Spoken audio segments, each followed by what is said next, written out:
boxing will just thrive and just keep going up and up and up and up. So Canelo, come on, what's up, dude?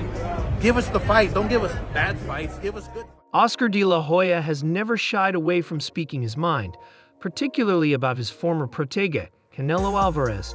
Once a successful partnership, their relationship has since devolved into public disputes, with de la Hoya now emerging as one of Canelo's harshest critics. But would you like to respond to Oscar saying that you're regressing and it does nothing for your legacy? No, I think it's not make sense to respond that. Frequently questioning his career decisions and sparking ongoing tensions between the two. Oscar de la Hoya has been relentless in criticizing Canelo Alvarez's rumored financial demands for fights, accusing him of letting greed overshadow the essence of boxing. The latest buzz centers on a potential clash between Canelo and the likelihood of a fight with you and Terence Crawford. It would be one of the biggest in boxing. We're not talking about yet about the fight. Me and you gonna know each other, and then we wanna see what happens. And when do you want to get out next? Terence Crawford. However, this highly anticipated matchup remains uncertain, largely due to weight class disparities, and more notably, the staggering sum Canelo is reportedly demanding, which has sparked debates about priorities in the sport. Oscar de la Hoya has called out Canelo Alvarez for allegedly demanding $150 to $200 million for potential fights against David Benavidez or Terence Crawford. For de la Hoya, this isn't just about money. By the way, you lined my pockets. You made me a shitload of money, all because you're afraid of David Benavidez. It's about Canelo avoiding true challenges. You don't demand insane numbers if you genuinely want the fight, de la Hoya remarked. Real fighters take the fight and prove they're the best. That's what legends do.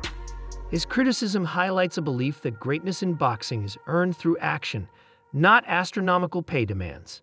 The tension between Oscar de la Hoya and Canelo Alvarez is no secret, with their once flourishing professional relationship now reduced to public feuds and scathing remarks.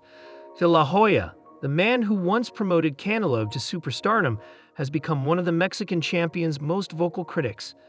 Despite their personal fallout, who would have won at 154? You or Canelo? Oh, okay. Who, yeah. How do you think it would have won? You around Easy, this hands time? down. Yeah. You? Oh, easy.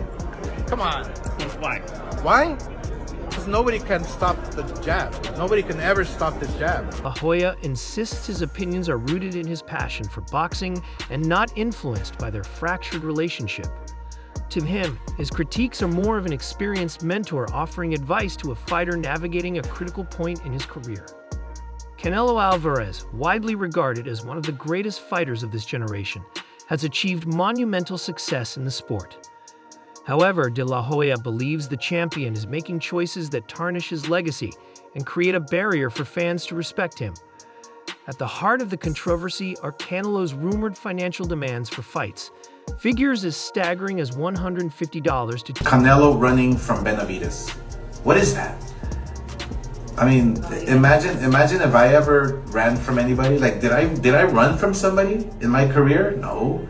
Did Chavez run from somebody in his career? $200 million. De la Hoya sees these demands as less about securing fair compensation and more about avoiding high-risk opponents like David Benavidez or Terence Crawford.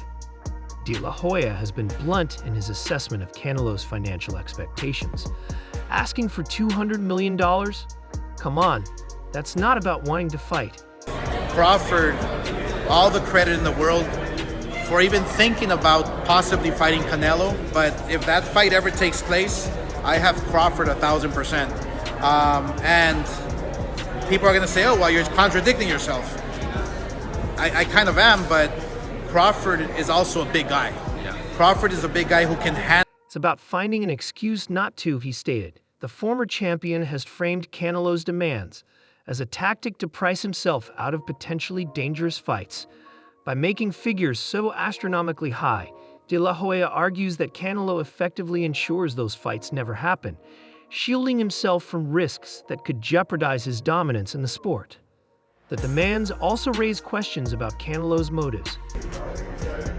Fighter versus fighter and talent. Obviously, Crawford is the craftier boxer. but Canelo has the size, he has the power, and it's like Aram said, he'll run right through him. Is he trying to maximize his earnings at the expense of meaningful fights? Or, as De La Hoya suggests, is he deliberately avoiding opponents like Benavidez and Crawford, two rising stars with the potential to disrupt his reign? To De La Hoya, the latter seems more plausible. If you believe in your abilities, you don't make demands you know can't be met, he said. You step up, fight, and let the world see who's the best. Wow, you're losing your opportunity.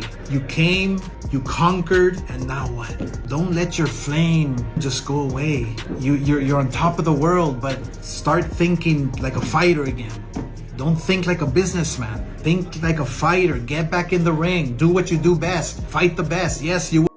David Benavidez and Terence Crawford represent significant challenges for Canelo, both in different ways.